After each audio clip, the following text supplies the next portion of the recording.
या देवी सर्वभूतेषु कुष्मांडा रूपेण संस्कृता। नमस्तस्य नमस्तस्य नमस्तस्य नमो नमः। नमस्कार, मैं कनिष्का आप सभी का स्वागत करती हूँ हमारी आज की खास पेशकश आए नवरात्रि माता के में। जैसे कि आज नवरात्र का है चौथा दिन, माँ कुष्मांडा का दिन है।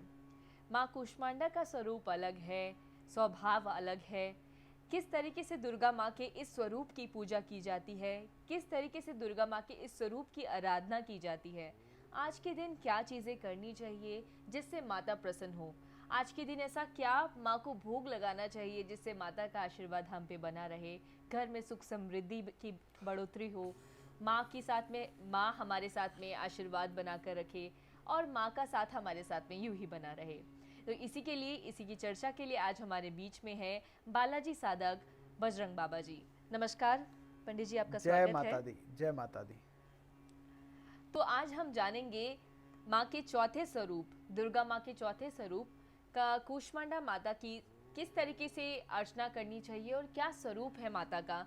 पंडित जी, हमारे जातकों को बताइए कुष्मांडा माँ के स्वरूप के बारे में कि किस तरीके से स्वरूप है माता का। जय माता दी भक्तों। माँ भगवती आदि शक्ति जगत जननी आपका कल्याण करे, आपका मंगल करे। मैं तेरा बेटा हूँ, तू मेरी माता है। रिश्ते सभी झूठे हैं, तेरा सच्चा नाता है। रिश्ते सब झूठे हैं, तेरा सच्चा नाता है। माँ देवी का चौथा नवरात्रा आज माँ कुष्मांडा का आज दिन है।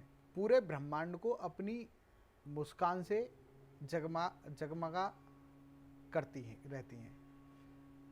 पूरे ब्रह्मांड को चमकाती रहती हैं। इनकी मंद मंद मुस्कान भक्तों के कष्टों को, पीड़ाओं को, बाधाओं को हरण करती है। ये पूरा संसार माता कुष्मांडा के द्वारा ही बनाया गया है। इनको माता को जगत जननी इसलिए कहा गया है। स्वर्ण के समान माता का शरीर चमकीला है। माता के मस्तक पर 1.25 मन का घंटा विराजमान है। अनमोल माता के गले में हीरे हैं, कमर में करधनी विराजमान है और इनको लाल चूड़ी बहुत ही अतिप्रिय हैं। ये माता बाघ पर विराजमान रहती हैं। माता पुराणों के अंदर माता की सुंदरता का बहुत ही अधिक वर्णन किया गया है और ये माता बुद्धि की दाता भी कही जाती हैं। और इनके हाथों में स्वर्ण कलश है और ये अपने भक्तों पर अमृत की वर्षा करती हैं और अपने भक्तों पर प्रेम लुटाती हैं। और इनके लिए आज जो भी विशेष भोग है वो पेठे का भोग लगाया जाता है। पेठे का भोग लगाया जाता है। तो जैसा कि पंडित जी ने बताया कि कुष्मांडा माँ के स्वरूप के बारे में, अब हम पंडित जी से जानना चाहेंगे कि कुष्मांडा माँ का अर्थ क्या होता है, क्या है अर्थ उस नाम का। कुष्मांडा जैसे कि गोल, संस्कृत का जो शब्द है कुष्मांडा, उस पेठे को ही कुष्मांडा का स्वरूप बताया जाता है। इसीलिए इन पर पेठे का भोग लगाना अति ही शुभदायक होता है। तो देखा आपने, कुष्मांडा माँ के स्वरूप के बारे में बताया पंडित जी ने और साथ ही साथ में बताया है कि अर्थ क्या होता है। तो आज का दिन है चौथा दिन कुष्मांडा माँ का और कुष्मांडा माँ के दिन के लिए, माँ को मनाने के लिए, माँ की पूजा अर्चना करने के लिए, माँ की दृष्टि अपनी ओर आकर्षित करने के लिए और किस तरीके से माँ की पूजा की जाए, माँ को प्रसन्न किया जाए, आज पंडित जी बताएंगे हम सब के लिए। तो साथ ही साथ में हम जानेंगे हमारे 12 राशि के जातकों के लिए कैसा है आज का दिन और क्या क्या स्वभाव के साथ में कुष्मांडा माँ की पूजा अर्चना करनी चाहिए, क्या चीज़ अर्पण करनी चाहिए जिससे माँ की दृष्टि हम पे बनी रहे और माँ की महिमा हम सब पे इस तरीके से बनी रहे।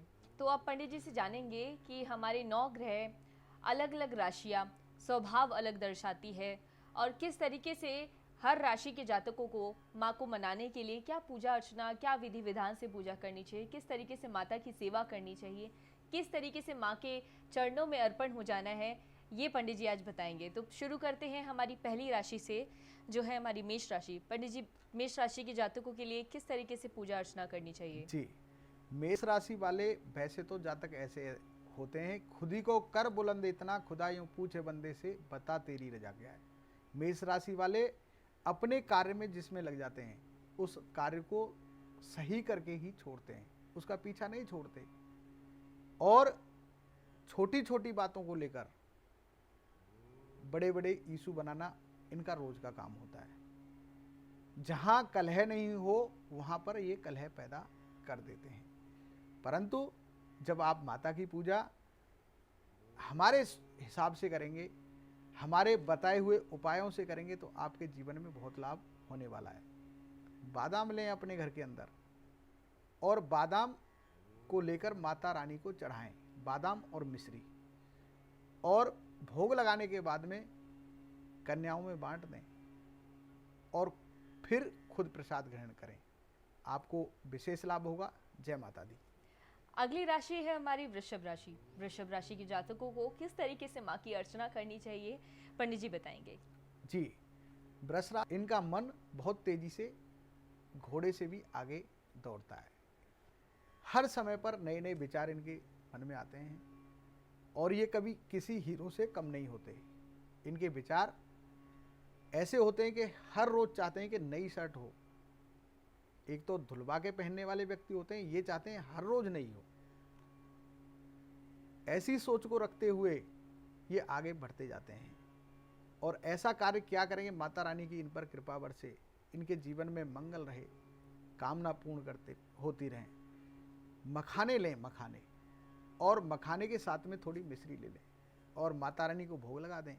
भोग लगाकर स्वयं ग्रहण करें और अपने कार्य के लिए निकल लें।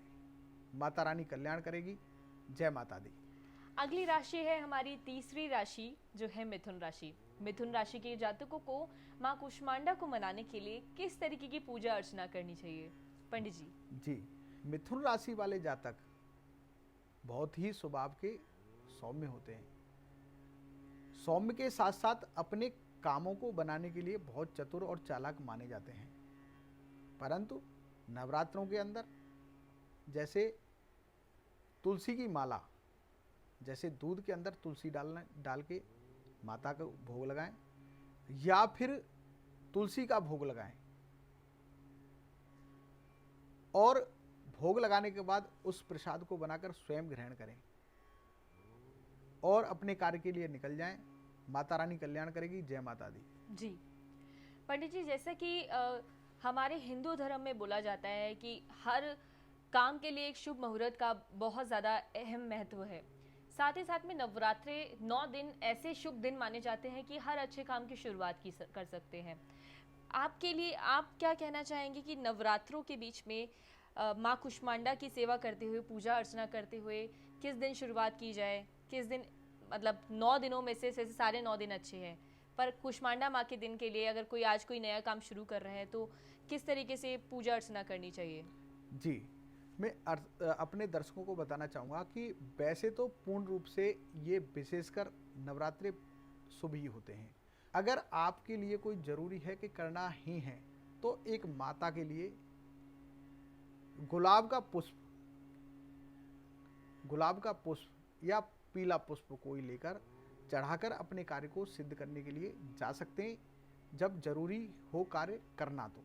जय माता दी। तो देखा आपने, जैसे पंडित जी ने बताया कि अगर आज आप कोई शुभ काम करने के लिए सोच रहे हैं तो इस तरीके से माँ को अर्पण करें और माँ को अर्पण कर कर आज के दिन के लिए शुभ काम कार्य कर सकते हैं। वैसे तो 9 दिन माँ के दिन ही होते हैं और सारे दिन ही माँ के दिन होते हैं, पर नवरात्रों की खास अहम भूमिका है।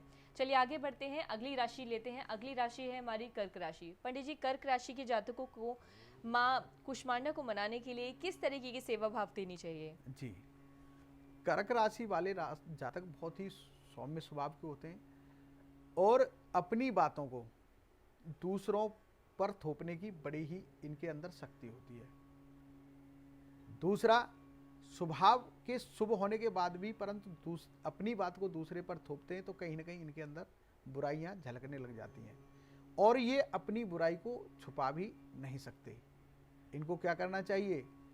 माता रानी को काजू की बर्फी का भोग या काजू का भोग लगाना चाहिए। काजू का भोग लगाकर कन्याओं में बांटें और फिर प्रसाद खुद ग्रहण करें। मंगल होगा। जय माता दी। तो अब चलते हैं अगली राशि की तरफ। हमारी अगली राशि है सिंह राशि। सिंह राशि के जातकों को किस तरीके से माँ कुष्मांडा को मनाने के लिए पूजा अर्चना करनी चाहिए, पंडित जी बताएंगे। सिंह राशि वाले जातक स्वभाव के गुस्से वाले होते हैं, हृदय से निर्मल होते हैं और सिंह राशि वाले व्यक्ति हर जो चाहते हैं जीवन में वो प्राप्त कर पाते हैं, परंतु इनको कई बार अपने पिता के सुख में कमी नजर आती है। गुस्से की वजह से अपने परिवार से, अपने पिता से ऐसे जातक दूर रहते हैं।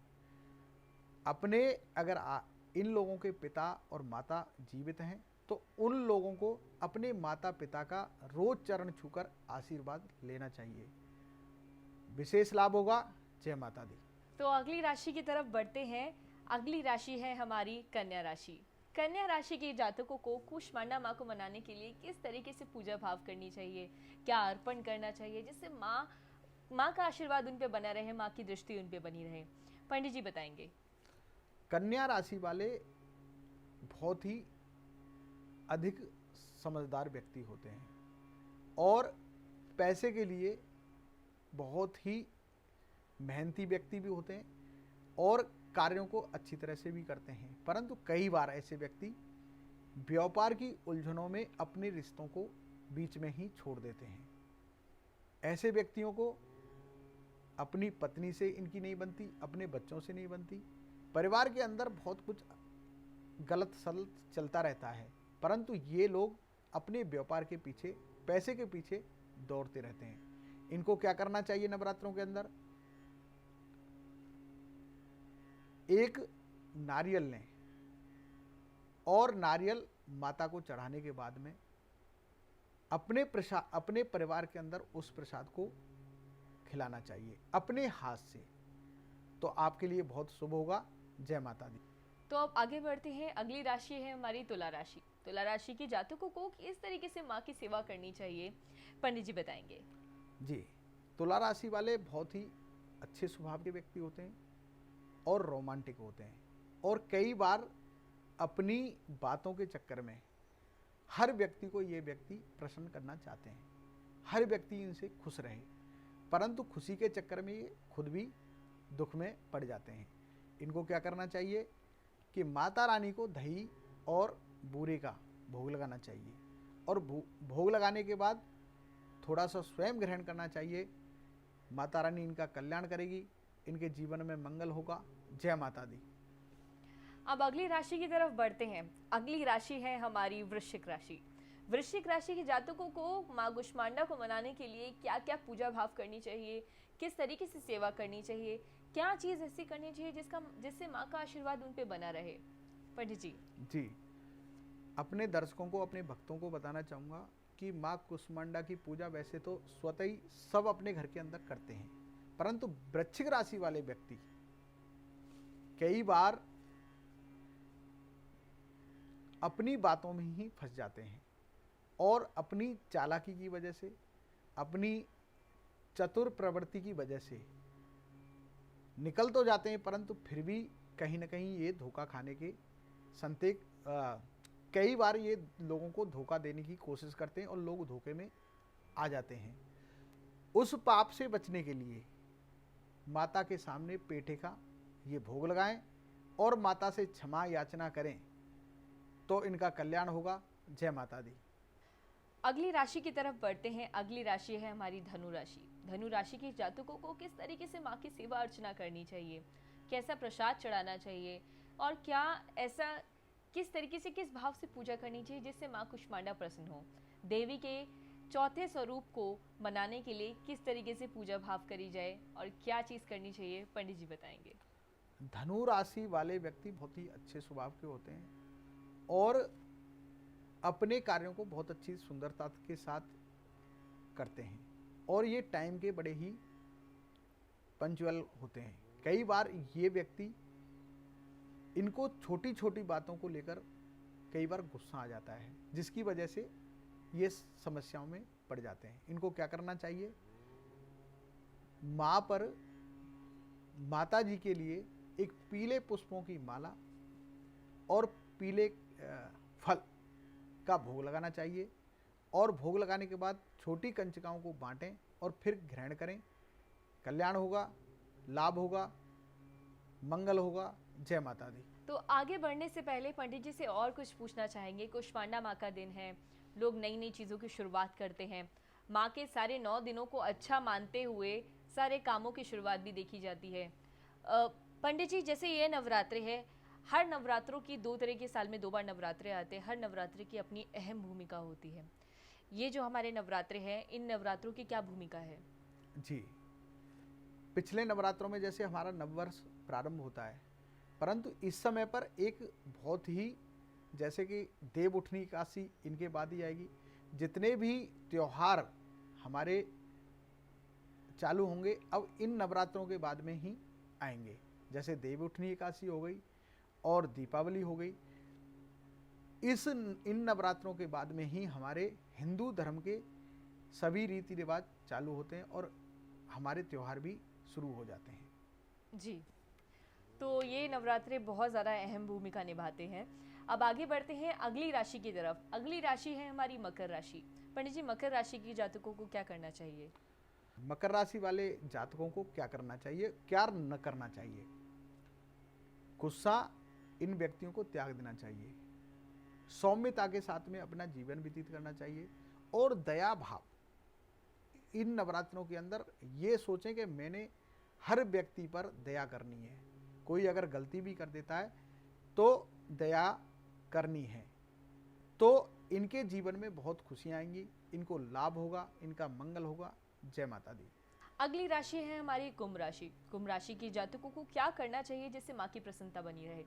जी, कुंभ राशि वाले जातकों को माता को प्रसन्न करने के लिए छोटा सा और साधारण सा एक बहुत सरल सा उपाय है। पहले तो अपने स्वभाव में परिवर्तन करें और परिवार के अंदर कठोर वाणी का त्याग करें। 9 दिन तक संकल्प लें कि आज के बाद में कठोर वाणी नहीं बोलूँगा। और कोई भी मिठाई, माता को मिठाई और फल का भोग लगाएं और अपने कार्य के लिए चल दें। कल्याण होगा, मंगल होगा। जय माता दी। आखिरी राशि है हमारी मीन राशि। मीन राशि के जातकों को किस तरीके से पूजा भाव करनी चाहिए, पंडित जी से जानेंगे। जी, मीन राशि वाले वैसे ही देखा जाए तो भक्ति ही होते हैं। उनका जन्म इस संसार में होता है, परंतु वो वास्तव में भक्ति होते हैं, क्योंकि जिन व्यक्तियों का बृहस्पति मालिक होता है वो भक्ति के अंदर लगे होते हैं। कोई भी कार्य वो गलत कार्य नहीं करते और गलत कार्य न देख सकते हैं, वो न कर सकते हैं। फिर भी उनको क्या करना चाहिए? जैसे मंदिर या गुरुद्वारे में नवरात्रे जैसे सिद्धपीठ कहीं भी हों, उन पर उनको मत्था टेकना चाहिए। जैसे माता काली का, माता कात्यायनी, जो सिद्ध मंदिर हैं उन पर जाकर अपना हर नवरात्रि के अंदर मत्था टेकना चाहिए। उनका कल्याण होगा, मंगल होगा। जय माता दी। तो देखा आपने, जैसा पंडित जी ने बताया है आप सभी को कि सभी राशि के जातकों को किस तरीके से माँ की अर्चना करनी चाहिए, माँ कुष्मांडा को मनाने के लिए पूजा भाव से सेवा करनी चाहिए। अगर आप ये सारे उपाय करते हैं, हम आशा करते हैं आपकी जितनी भी मनोरथ है, जितनी भी मनोकामनाएं हैं, सारी पूर्ण हो। इसी के साथ में हम आज ही आपसे विदा लेते हैं। पंडित जी, धन्यवाद आपका। आपने हमारे जातकों को आज के दिन को और ज़्यादा अच्छा बनाने के लिए बहुत सारी बातें बताई और हम इसी के साथ में आज आपसे विदा लेते हैं और जय माता दी।